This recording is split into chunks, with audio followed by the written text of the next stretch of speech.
Welcome to Burlap Teachers. Enjoy the video. You start by confirming the Acadia's transmission model because fluid type and capacity depend on it. Once you have the correct fluid and a filter kit, warm the engine for 5–10 minutes to thin the fluid. Make sure to park on level ground. Jack the vehicle and secure it with stands. Note, safety first.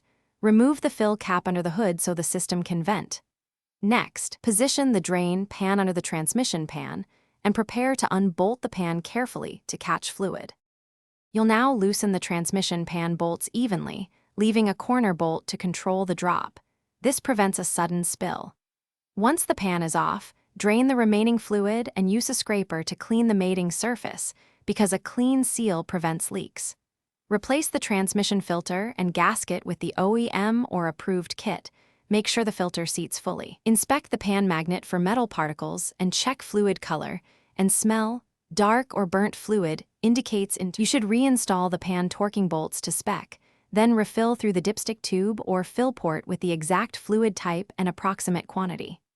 Start the engine, set the parking brake, cycle through park to drive to reverse slowly to circulate fluid.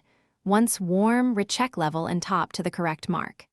If the transmission slips or shifts harshly after service, make sure the level is correct, check for leaks, and scan for error codes. Those steps isolate most post-service issues. Thanks for watching. Consider subscribing if this video helped you.